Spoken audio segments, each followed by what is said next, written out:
નમસ્તે મિત્રો, ફરીથી એકવાર બધાને ગુડ મોર્નિંગ. સ્થિત વિદ્યુત સ્થિતિમાન અને કેપેસિટન્સ એની અંદર ખૂબ આઈએમપી સવાલ. બાહ્ય ક્ષેત્રમાં ડાયપોલની સ્થિતિ ઉર્જાનું સૂત્ર મેળવો. બાહ્ય ક્ષેત્ર એટલે કે સદિશ ઈ, વિદ્યુત ક્ષેત્ર. ડાયપોલનું સૂત્ર P બરાબર 2A × Q. વિદ્યુત ડાયપોલની દિશા માઇનસ Q થી પ્લસ Q તરફની હોય છે. બાહ્ય ક્ષેત્ર એટલે કે વિદ્યુત ક્ષેત્ર ધારો કે x દિશામાં પ્રવર્તમાન છે. સમજવા માટે વિદ્યુત ક્ષેત્ર જ્યાંથી ઉદ્ભવતું હોય એ બાજુને પ્લસ વિચારી શકો અને જે બાજુ અંત પામતું હોય એને માઇનસ વિચારી શકો. બાહ્ય ક્ષેત્રમાં વિદ્યુત ડાયપોલ કે જેના પરનો વિદ્યુત ભાર પ્લસ ક્યુ અને માઇનસ ક્યુ છે.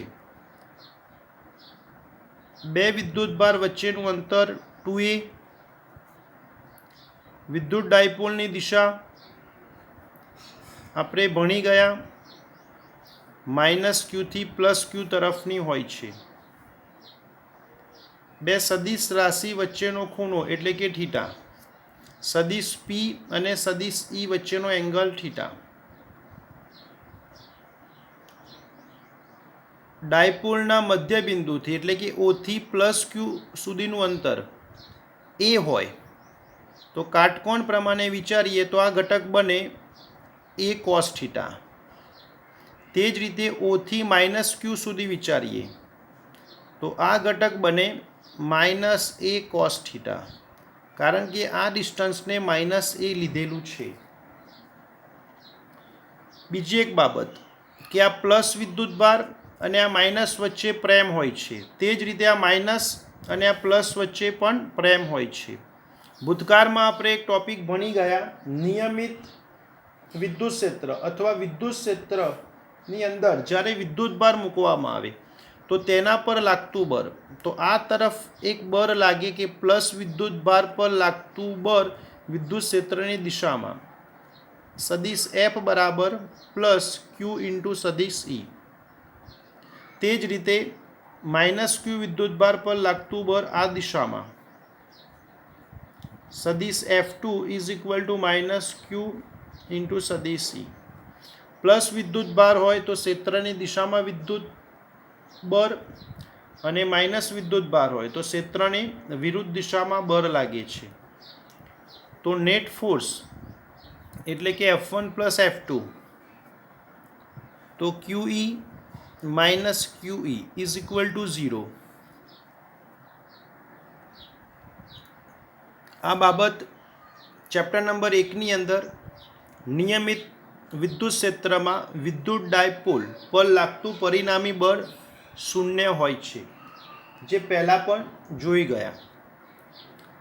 અહીંયા બે બળો પરસ્પર વિરુદ્ધ દિશામાં એક રેખસ્થ નથી, માટે બળ યુગ્મની રચના કરે છે અને બળ યુગ્મના કારણે આ ડાયપોલ પર ટોર્ક લાગે છે. અને તમે જોઈ શકો છો કે પ્લસ આ તરફ ખેંચાશે અને માઇનસ આ તરફ, એટલે ડાયપોલ કંઈક આ પ્રમાણે ભ્રમણ કરે છે. તો ભ્રમણના કારણે ડાયપોલ પર લાગતું ટોર્ક સદિશ ટાઉ બરાબર સદિશ P × સદિશ E. તો માત્ર મૂલ્ય કંઈક આ પ્રમાણે લખી શકાય, ટાઉ બરાબર PE sin થીટા. સમીકરણ 1. હવે સમીકરણ 1ની અંદર જે ટોર્ક ઉદ્ભવ્યું એ વિદ્યુત ક્ષેત્રના કારણે ઉદ્ભવે છે. જો આ ટોર્ક વિરુદ્ધ દિશામાં લગાવવું હોય એટલે કે આટલું જ ટોર્ક જો વિરુદ્ધ દિશામાં લગાવવું હોય ડાયપોલ પર અને ડાયપોલનું સૂક્ષ્મ સ્થાનાંતર ફરીથી એકવાર જો સમઘડી દિશામાં લાગે તો આ ખૂણો બદલાય છે. તે જ રીતે જો એની વિરુદ્ધ દિશામાં ટોર્ક ઉત્પન્ન કરવું હોય તો પણ આ ખૂણો બદલાય છે. તો સમઘડી દિશામાં ટોર્ક એ વિદ્યુત ક્ષેત્રના કારણે લાગે છે, પરંતુ જો આપણે એની વિરુદ્ધ દિશામાં ટોર્ક લગાવવું હોય તો કંઈક કાર્ય કરવું પડે અને આ કાર્ય એ ડાયપોલની સ્થિતિ ઉર્જા સ્વરૂપે સંગ્રહ પામે છે. એટલે કે આ ટોર્ક વિરુદ્ધ ડાયપોલને સૂક્ષ્મ સ્થાનાંતર અથવા કોણીય સ્થાનાંતર પણ તમે કહી શકો. ડી થીટા આપવા કરવું પડતું કાર્ય dw હોય તો, એટલે કાર્ય બરાબર બળની જગ્યાએ આપણે ચાક ગતિમાં ટોર્કનો ઉલ્લેખ કરી શકીએ અને સ્થાનાંતર એટલે કે ડી થીટા. આ સમીકરણ કંઈક આ પ્રમાણે બને: w બરાબર fd. સૂક્ષ્મ કાર્ય રેખીય ગતિ માટે જે કામ બળ કરે તે જ ચાક ગતિ માટે ટોર્ક લખી શકાય. સ્થાનાંતર કોણીય સ્થાનાંતર. હવે કુલ કાર્ય માટે ધારો કે θ1 થી θ2 સુધી ભ્રમણ કરાવવામાં આવે, એટલે કે ડાયપોલની કોઈ બે સ્થિતિ વિચારી લઈએ કે જેમાં એનો એક એંગલ θ1 હોય અને બીજો એંગલ θ2 હોય. તો આવી પરિસ્થિતિમાં કુલ કાર્ય w બરાબર સંકલન dw. કુલ કાર્ય માટે આપણે સંકલન કરીશું θ1 થી θ2 dw એટલે કે ટાઉ ડી થીટા. ટાઉની કિંમત સમીકરણ 1 પરથી θ1 થી θ2 pe sin θ ડી થીટા. સંકલન અને વિકલનના થોડાક સમીકરણ આપણને યાદ હોવા જોઈએ.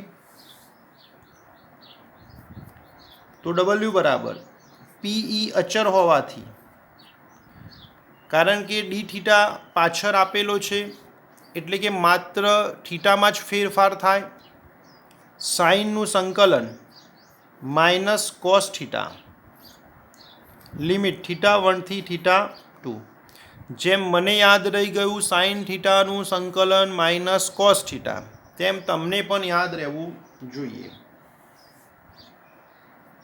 -12 આવી જશે એટલે માઇનસ pe, પહેલાં ઉપરની લિમિટ કોસ θ2, વચ્ચે માઇનસ, પછી નીચેની લિમિટ કોસ θ1. સમીકરણ એ θ1 થી θ2 ભ્રમણ માટે જે કાર્ય કરવું પડ્યું એ ડાયપોલની સ્થિતિ ઉર્જા સ્વરૂપે સંગ્રહ પામે છે, એટલે કે u બરાબર w લખી શકાય.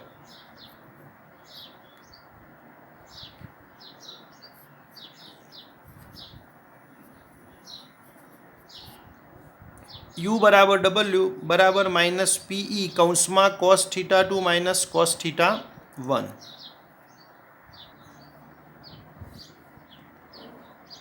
ધારો કે સદિશ E અને સદિશ P વચ્ચે પ્રારંભમાં 90 એંગલ અને અંતમાં એંગલ થીટા, એટલે કે 90 થી થીટા સુધીનું ભ્રમણ કરાવવા માટે કરવું પડતું કાર્ય. તો આગળ આપણે સમીકરણ જોઈ લીધું. u બરાબર માઇનસ pe કૌંસમાં cos θ2 ની જગ્યાએ થીટા માઇનસ cos θ1 ની જગ્યાએ 90. cos 90 શૂન્ય બને માટે u બરાબર માઇનસ pe cos θ, જે માગેલ સૂત્ર છે.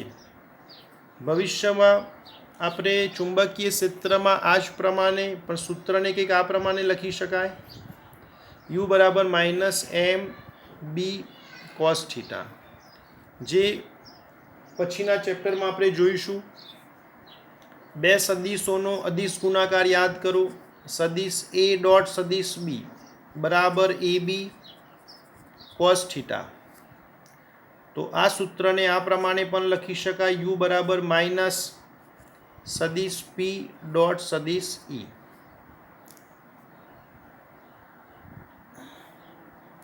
થોડાક મહત્વના કેસ જોઈશું કે સદિશ p અને સદિશ e એકબીજાને સમાંતર હોય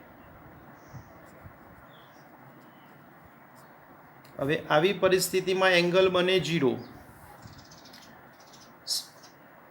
અથવા તો સ્થિર સંતુલન સ્થિતિ અથવા તો સ્થાયી સ્થિતિ. તો વિદ્યુત ક્ષેત્ર સદિશ E જ્યાંથી આવે ત્યાં પ્લસ દર્શાવીશું, જ્યાં અંત પામે ત્યાં માઇનસ. આની અંદર ડાયપોલને એવી રીતે દર્શાવીએ કે જેથી બંને વચ્ચેનો એંગલ બને 0. તો આ ફિગર માત્ર સમજવા માટે કે વિદ્યુત ક્ષેત્ર પ્લસ એક્સ દિશામાં દર્શાવ્યું છે અને ડાયપોલને કંઈક એવી રીતે દર્શાવીશું કે જેથી સદિશ પી પણ ઈની તરફ જ હોય.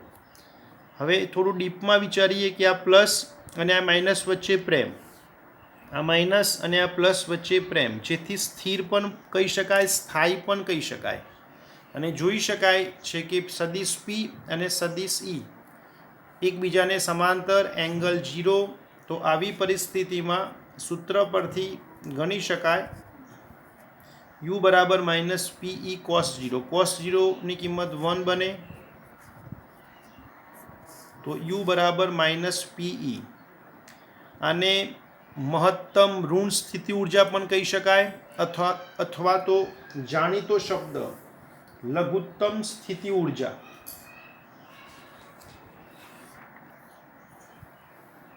બીજો એક કેસ જોઈશું કે સદિશ પી અને સદિશ ઈ પ્રતિ સમાંતર હોય. હવે પ્રતિ સમાંતર એટલે કે એંગલ 180 ડિગ્રી બને.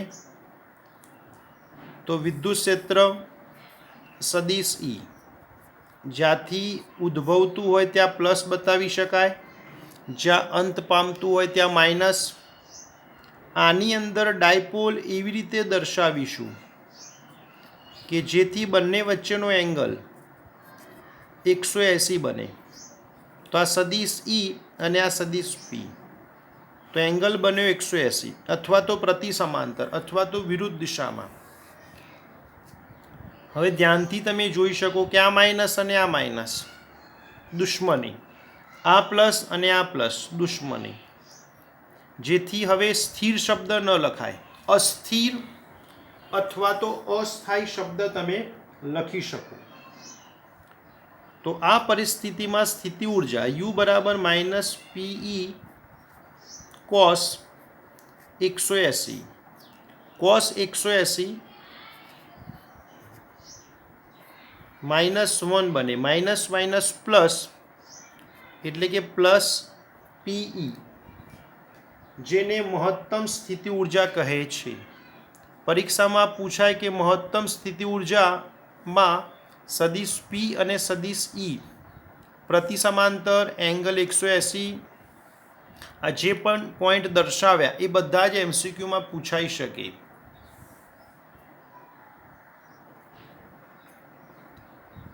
ત્રીજો એક પોઈન્ટ, સદિશ ઈ અને સદિશ પી એકબીજાને લંબ હોય.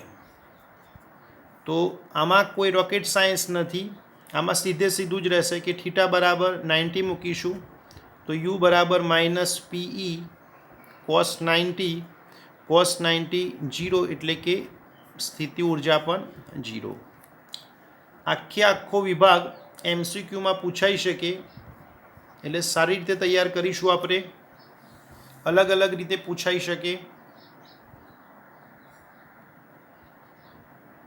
સવાલને આપણે આ પ્રમાણે લખીશું: બાહ્ય ક્ષેત્રમાં ડાયપોલની સ્થિતિ ઉર્જા અથવા તો નિયમિત વિદ્યુત ક્ષેત્રમાં ડાયપોલની સ્થિતિ ઉર્જાનું સૂત્ર મેળવો. પ્રશ્ન અલગ અલગ રીતે હોઈ શકે, પણ પ્રશ્નને આપણે સમજીશું. ફિગર આપણે આગળ જોઈ લીધી. સદિશ ઈ પ્લસ એક્સ દિશામાં દર્શાવ્યું છે. સદિશ પી અને સદિશ ઈ બંને વચ્ચેનો એંગલ થીટા. ફિગર પરથી થોડુંક વર્ણન પોતાની રીતે લખી શકો, તેમ છતાં આવી રીતે પણ લખી શકાય. પ્લસ ક્યુ અને માઇનસ ક્યુ ધરાવતી એક ડાયપોલને એક સમાન વિદ્યુત ક્ષેત્ર સદિશ ઈમાં મૂકેલી છે. સમાન વિદ્યુત ક્ષેત્રમાં ડાયપોલ કોઈ પરિણામી બળ અનુભવતી નથી. આ ભાગ MCQ માટે, જો કે પહેલાં પણ આપણે જોઈ લીધું, પણ ટોર્ક અનુભવે છે કારણ કે અહીંયા બર યુગ્મની રચના થાય છે. તો સદિશ ટાઉ બરાબર સદિશ પી ક્રોસ સદિશ ઈ. તો ટાઉ બરાબર PE સાઇન થીટા. આ ટોર્ક ડાયપોલને ભ્રમણ કરાવે છે, એટલે કે આ ટોર્ક ડાયપોલને ભ્રમણ કરાવે છે. આ ટોર્ક વિરુદ્ધ, એટલે કે સમઘડી દિશામાં જે ડાયપોલ ભ્રમણ કરે એની વિરુદ્ધ જો ભ્રમણ આપવું હોય તો કંઈક કાર્ય કરવું પડે. તો આ ટોર્ક વિરુદ્ધ ડાયપોલને સૂક્ષ્મ સ્થાનાંતર ડી થીટા આપવા કરવું પડતું કાર્ય DW હોય તો DW બરાબર ટાઉ ઇન્ટુ ડી થીટા બરાબર PE sine theta into D theta. હવે θ1 થી θ2 ભ્રમણ કરાવવા માટે એક કાર્ય. તો કુલ કાર્ય માટે આપણે સંકલન કરીશું. તો W બરાબર સંકલન DW. DWની કિંમત અહીંયાથી લઈશું PE sine theta D theta. PE અચર હોવાથી સાઇનનું સંકલન માઇનસ કોસ થીટા, θ1 થી θ2 લિમિટ, પહેલાં ઉપરની લિમિટ મૂકીશું, વચ્ચે માઇનસ, પછી નીચેની, આ માઇનસ બહાર આવી જશે. આ કાર્ય ડાયપોલની સ્થિતિ ઉર્જા રૂપે સંગ્રહ પામે છે, એટલે જે કંઈ કાર્ય કર્યું એ ડાયપોલની સ્થિતિ ઉર્જા સ્વરૂપે સંગ્રહ પામે છે. U બરાબર માઇનસ PE કૌંસમાં કોસ θ2 માઇનસ કોસ θ1. જો ડાયપોલ પ્રારંભમાં વિદ્યુત ક્ષેત્રને લંબ હોય, એટલે કે શરૂઆતનો એંગલ 90 હોય અને ધારો કે નવી સ્થિતિમાં એંગલ θ હોય, તો θ2 બરાબર θ અને θ1 બરાબર 90. કોસ 90 0 બને, માટે ફાઇનલ ઇક્વેશન U બરાબર માઇનસ PE કોસ θ. આ એક સમીકરણ બની ગયું બે સદિશોનો અદિશ ગુણાકાર. એના પરથી U બરાબર માઇનસ સદિશ P ડોટ સદિશ E.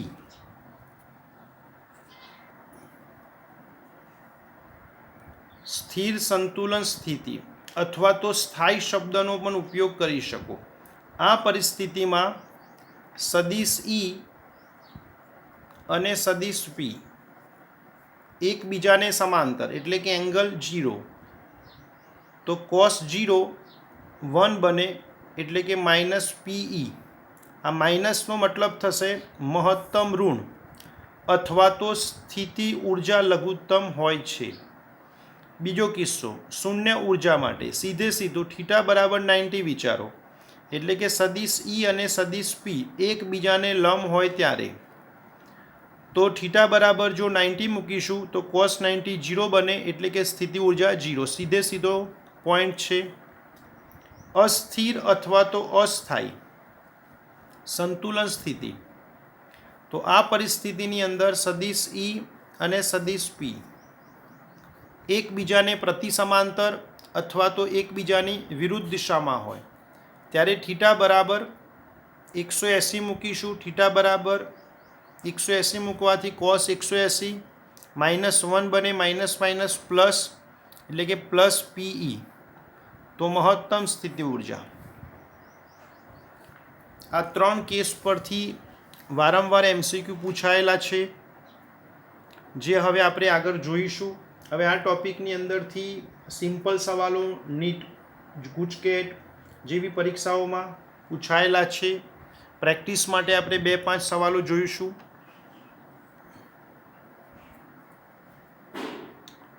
નીટ 2017માં પૂછાયેલો સવાલ, એક પદાર્થના અણુની કાયમી દ્વિધ્રુવી ચાક માત્રા, એટલે કે વિદ્યુત ડાયપોલ, એક તીવ્ર સ્થિત વિદ્યુત ક્ષેત્ર E આપીને આ પદાર્થના એક મોલને ધ્રુવીભૂત કરાવવામાં આવે છે. એકાએક આ ક્ષેત્રની દિશા 60 ડિગ્રી ખૂણા જેટલી બદલવામાં આવે છે. જો n એવોગાડ્રોનો અંક હોય તો આ ક્ષેત્ર વડે થતા કાર્યનો જથ્થો. તો આની અંદર તમે વિચારી શકો કે એક અણુની એટલે એક જ અણુ માટે વિચારીએ તો W બરાબર લખી શકાય PE માઇનસ PE કૌંસમાં cos θ2 માઇનસ cos θ1. પણ n મૂળ માટે વિચારીએ તો કહી શકાય એક માટે આટલા તો n એવોગ્રેડનો અંક એટલે કે n મૂળ. તો હવે કાર્ય કંઈક આવી રીતે લખી શકાય માઇનસ n PE એટલે કે n વડે ગુણાશે cos θ2 માઇનસ cos θ1. એંગલ તમને આપેલો છે આ સવાલ નંબર 1 નંબરનો સવાલ 60 ડિગ્રીનું ભ્રમણ અને શરૂઆતનો એંગલ 0 લઈશું. ધ્યાન રાખવું કે 60 ડિગ્રી મતલબ શરૂઆત ક્યાંથી થઈ હશે થીટા બરાબર 0 થી θ2 બરાબર 60 એટલે કે θ1 બરાબર 0 અને θ2 બરાબર 60 ડિગ્રી. તો માઇનસ NPE આની કિંમત થશે 1/2 cos 0 1 એટલે કે સાદુરૂપ આપીશું NPE 1/2 માઇનસ 1 એટલે કે માઇનસ 1/2 તો NPE/2. ટૂંકમાં અહીંયા તમને n અણુ માટે ગણતરી કરવાની કીધી એટલા માટે આપણે સીધું n વડે ગુણીશું. બાકી કોઈ રોકેટ સાયન્સ નથી, સૂત્ર પરથી સીધી ગણતરી કરીશું. તે જ રીતે હવે એક બીજો સવાલ ગુજકેટ 2017માં પૂછાયેલો. આની અંદર કોઈ રોકેટ સાયન્સ નથી. 180 ડિગ્રી જેટલું ભ્રમણ એટલે સીધો સવાલ θ1 બરાબર 0 અને θ2 બરાબર 180. તો W બરાબર minus PE cos 180 minus cos 0. cos 180 minus 1 cos 0 1 એટલે કે માઇનસ 2 એટલે માઇનસ પ્લસ એટલે કે પ્લસ PE ઇન્ટુ 2 એટલે કે 2PE. આ પ્રમાણે ઓપ્શન આપેલ હતો. આ ટોપિક પરથી જે કંઈ સવાલો પૂછાય છે એની અંદર માત્ર કાં તો કાર્યના સૂત્રનો ઉપયોગ કરીને ગણતરી કરવાની હોય અથવા તો સ્થિતિ ઉર્જા. મોટે ભાગે કાર્યના સવાલો વધારે પૂછાયેલા છે.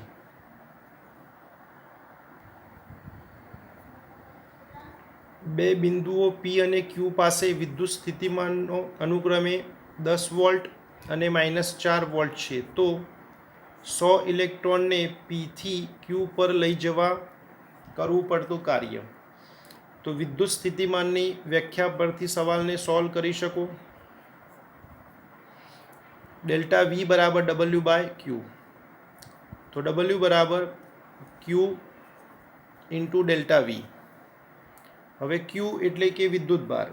તો કુલ વિદ્યુત ભાર એની પ્રમાણે ગણી શકાય. ઇલેક્ટ્રોનની વાત હોવાથી માઇનસ n બરાબર 100 આપેલા છે. E બરાબર 1.6 ગુણ્યા 10⁻−19 કુલમ.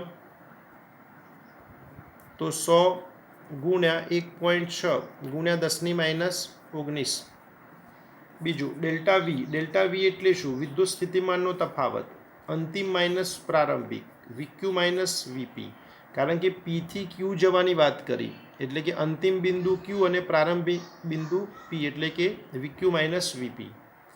તો P બિંદુ પરના વોલ્ટેજ આપેલા 10 એટલે VP બરાબર 10 અને Q પરના -4 એટલે કે થશે -14. તો -14.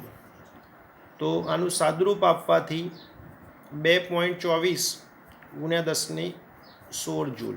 માઇનસ પ્લસ થશે. તે જ રીતે એક બીજો સવાલ PMT 1994માં પૂછાયેલો. P ડાયપોલ મોમેન્ટ ધરાવતા એક વિદ્યુત ડાયપોલને નિયમિત વિદ્યુત ક્ષેત્ર સદિશ Eમાં સ્થિર સંતુલનની મહત્વનો શબ્દ સ્થિર આપણે આગળના કેસમાં જોઈ ગયા. સંતુલન એટલે કે θ1 બરાબર એંગલ 0 લઈશું, સ્થિતિમાં મૂકેલ છે તે મૂળભૂત સ્થાનથી થીટા જેટલા કોણે એટલે કે બીજો ખૂણો લઈશું આપણે થીટા કોણે ભ્રમણ કરે છે તો વિદ્યુત ડાયપોલના અંતિમ સ્થાને સ્થિતિ ઉર્જા કેટલી? તો કાર્ય અને સ્થિતિ ઉર્જા બંને સમાન લઈ શકાય. માઇનસ પીઈ કૌંસમાં cos θ2 માઇનસ cos θ1, તો અંતિમ ખૂણો થીટા અને પ્રારંભિક 0, તો cos 0 ની કિંમત 1 થાય એટલે માત્ર સૂત્ર રજૂ કરીશું. પીએમટી 2004 એક વિદ્યુત ડાયપોલના વિદ્યુત ભારનું મૂલ્ય પ્લસ ક્યુ અને તેની ડાયપોલ મોમેન્ટ પી છે, તેને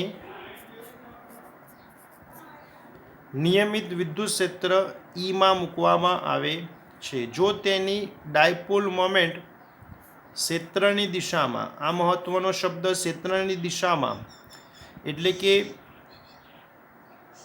સદિશ પી અને સદિશ ઈ વચ્ચે એંગલ 0 બને હોય તો તેના પર બળ અને સ્થિતિ ઉર્જા. તો એકદમ સિમ્પલ પ્રશ્ન છે, તો યાદ કરો થિયરી પરથી પરિણામી બળ તો 0 થશે અને સ્થિતિ ઉર્જા 0 એંગલ પ્રમાણે ગણી શકો, યુ બરાબર માઇનસ પીઈ કોસ 0, કોસ 0 ની કિંમત થાય 1 માટે માઇનસ પીઈ. જો કે આ 0 બળ 0 એ ઓપ્શનમાં આપેલું હતું, પરંતુ સ્થિતિ ઉર્જા માટે સૂત્ર ન હતું, ત્યાં શબ્દો હતા લઘુત્તમ, મહત્તમ.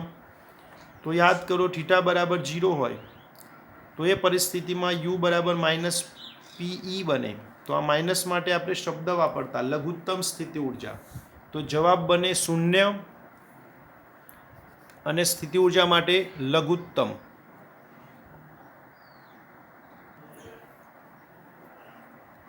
પીએમટી 2006 અને 2013 બંનેમાં સવાલ પૂછાયો હતો, ખૂબ ઇઝી સવાલ છે. વિદ્યુત ડાયપોલ એટલે કે સદિશ પી નિયમિત વિદ્યુત ક્ષેત્ર સદિશ ઈમાં મૂકવામાં આવે છે. ડાયપોલને 90 ડિગ્રીના કોણે ભ્રમણ કરવું પડતું કાર્ય. તો સમીકરણ યાદ કરીશું, ડબલ્યુ બરાબર માઇનસ પીઈ કૌંસમાં cos θ2 માઇનસ cos θ1. આ સમીકરણ અલગ અલગ સ્વરૂપમાં હોઈ શકે. માનો કે θ1 પહેલાં લખ્યો હોય, θ2 પછી લખ્યો હોય તો આગળ પ્લસ બને. ઘણી બધી વાર આ સમીકરણને આવી રીતે પણ લખેલું હોય, ડબલ્યુ બરાબર minus PE cos theta minus 1, એટલે કે પ્રારંભિક ખૂણો તો હંમેશા 0 જ લેવામાં આવે છે, એટલે કે cos 0 1 થઈ જશે અને અંતિમ ખૂણો ધારો કે થીટા. એટલે કે આ સૂત્ર 3 રીતે હોઈ શકે અલગ અલગ પુસ્તકોમાં. કોઈકમાં આ રીતે લખેલું હોય, કોઈકમાં આ પ્રમાણે પણ લખેલું હોય, કોઈકમાં અહીંયા પ્લસ હોય તો અહીંયા θ1 પહેલાં હોય, θ2 પછી હોય. તો 90 ડિગ્રીનું ભ્રમણ એટલે અંતિમ ખૂણો 90, θ2 બરાબર 90 અને વાત થઈ ગઈ θ1 બરાબર હંમેશા 0 જ હોય, એટલે 0 માંથી 90નું ભ્રમણ, 0 થી 90નું ભ્રમણ. cos